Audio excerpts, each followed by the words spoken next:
as far as the first question is concerned, that what is the opinion of taking vaccine as far as for COVID-19 is concerned, and there's a lot of hesitancy. People say it is a conspiracy of the Israeli, of the Illuminati, etc. What is it permitted or not? Let us first discuss the Islamic point of view. As far as the Islamic Sharia is concerned, no one can say that taking a vaccine for COVID-19 is a fard for all the Muslims, or no one can say it is haram for all the Muslims to take the vaccine. According to me, the Islamic ruling on taking vaccine as far as COVID-19 is concerned, it is mubah, it is permissible. And there are various fatwas given by various councils of Islamic countries in different parts of the world, the Islamic Council of Kuwait, Islamic Committee even of Malaysia, and various countries. They have given the fatwa it is permissible for a Muslim to take vaccination for COVID-19. There may be cases for some group of Muslims where fatwas are given that it is preferable they take, or some have said it is compulsory, depending upon the situation. It is subjective on the situation. But regarding generally for all the Muslims to take or not, why is it only permissible? Can anyone say it is fard? The reason is because as far as science is concerned, yet there is a lot to be researched regarding the COVID-19 disease is concerned. There are many gray areas due to which it is not a blanket that whatever science advanced and what do they say is correct. There are various things to be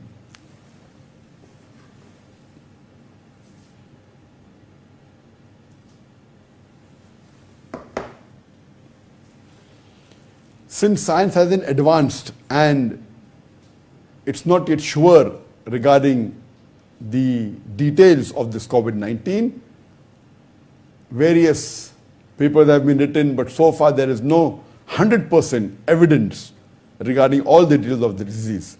Based on that, even the vaccination that has been released now, in hardly 1 year after the existence of this COVID-19, normally for vaccination, there has to be testing done, there have to be safety precautions taken, where it normally takes few years, minimum 3 to 4 to 5 years to produce a vaccine. But because of the emergency and seeing the situation that people are dying in large numbers, and as far as the statistics is concerned, as of today, according to the Worldometer, today a couple of hours before, on the 24th of April, at 7:29 a.m. As of it, 3.1 million people have died in the last 1 year, 4 months due to COVID-19. And 149 million people have been affected. Now, there are many conspiracy theories that are floating in the market. We cannot say that all conspiracy theories are correct. Neither can we say that all are wrong. But as far as the conspiracy theories that are floating in the market regarding COVID-19, if not all, I would say most of them are just rumors, or they are false. Unfortunately, some of the Muslim dais or scholars have gone overboard and have authenticated these conspiracy theories and have told the Muslim Ummah this COVID-19 is a fake, it is just a plot, it's a plan. On the other extreme, people have become over precautious and reports are there, and some of the dais and scholars have gone out of the way and said, no, COVID-19 is a reality and it's going to take lives in large numbers, be prepared, keep your graveyards all prepared, there are hundreds of thousands and millions of people going to die. We fail to realize that today the number of deaths that have taken place because of COVID-19 is similar to the number of deaths that are taking place due to alcoholism. According to the WHO, every year about 2.5 million people die because of alcohol. As of now, as of today, 789,000 people have died because of alcoholism. And if you multiply this figure by about 3.2, because not even 4 months are over, so you get a similar figure of, or a little bit more than 3.1 million people have died because of alcoholism. Because of smoking, every year, according to WHO, 5 to 6 million people die. I have never heard any dai or any scholar saying that because of smoking people are dying, so keep your graveyards prepared and dig graves and be prepared that people will come in large numbers. So as Allah says in the Quran, La taghlu fi dinakum, do not commit excesses in your religion. Surah Nisa, chapter number 4, verse number 171. According to me, these are both extremes. Yes, we have to take precautions. We have to listen to the experts. But because science hasn't advanced to know all the details about COVID-19, I wouldn't say that it's a conspiracy. But there are possibilities that certain people may take advantage of certain situation. There may be a situation where people are talking about conspiracy, that the pharmaceutical companies have started this COVID-19 so that they can make a profit. I don't think so it is true. Yes, there can be a situation where the pharmaceutical companies may take advantage that COVID-19 has taken place and they can make money. That's a different situation. But to say that they planted, it is letting your imagination run too wild. So as far as the conspiracy theories are concerned, most of them, according to me, are wrong, but there may be certain parts which may be true, which are to take with a pinch of salt. But as far as science has advanced today, I being a medical doctor, we cannot say for sure regarding everything of COVID-19, but seeing the pros and cons, that now the vaccine has been launched in most parts of the world, what should a Muslim do? Seeing the situation today that COVID-19 has already taken 3.1 million human lives, which is a large number. What are the drawbacks of taking a vaccine? There can be a reaction, yes.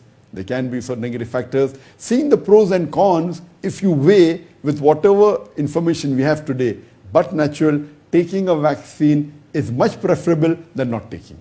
The benefits of taking far outweighs the losses of not taking.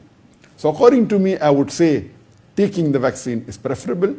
And if you fall under the category of those people who are more at risk because of COVID-19, if your age is more than 60, if you're prone to certain diseases, etc., all the more reason, according to me, you should take the vaccine, because if you take the vaccine, the chances of survival will be much more than not taking. So I, being a medical doctor and having the rulings and having the knowledge of the basics of the fiqh, I would say that don't listen to rumors.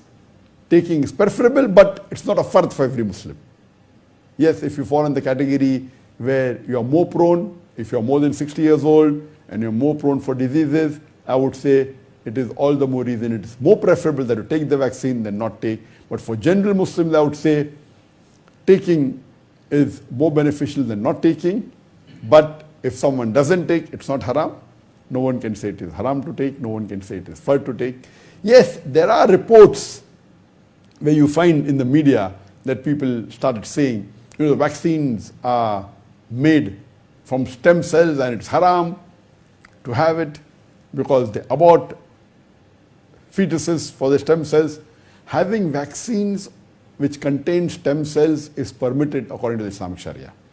Yes, if it is obtained from haram means, by forceful abortion, that is haram. But if there is no evidence for it, we as Muslims should take it for granted it is obtained from lawful means. So if a vaccine contains stem cells, according to several Islamic councils and medical councils, they have certified that vaccines containing stem cells are halal for Muslims to have. There are rumors that the COVID-19 contains portions of pig, khanzir, etc. These again are rumors. I don't know of any authentic source which has said that the vaccine contains portions of pig.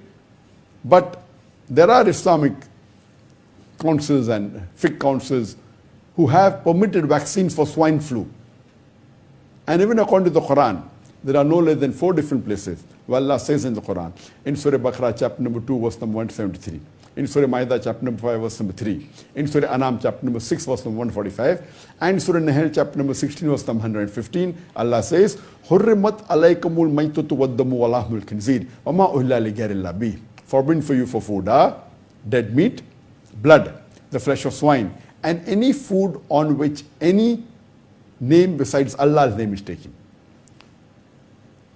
After this, after mentioning the forbidden foods, Allah continues and says that if someone out of hunger or out of compulsion is forced to have, then Allah is Ghafurur Rahim.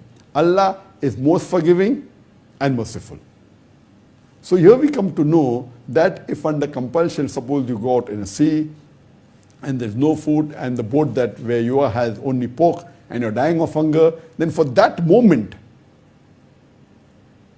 for you to survive, pork becomes permissible. But the moment you come on land, pork becomes haram. So based on this situation, if there is any medicine which is made from haram products, and if that is the only medicine that can save your life, then that medicine at that time becomes permissible. But if you have other alternatives, then go for the alternatives. So based on this, if certain vaccine contains, hypothetically, some haram products, and if that is the only vaccine that can save the life of the human beings, then according to the Islamic Sharia, that becomes permissible. So as far as vaccines of COVID-19 are concerned, my view is that it is permissible in Islam, and if you fall in the category of those which are more prone, if you're more than 60 years old or more prone to disease, it is preferable that you take. For the general Muslims also, it is preferable. The benefits are more than the loss. It's preferable.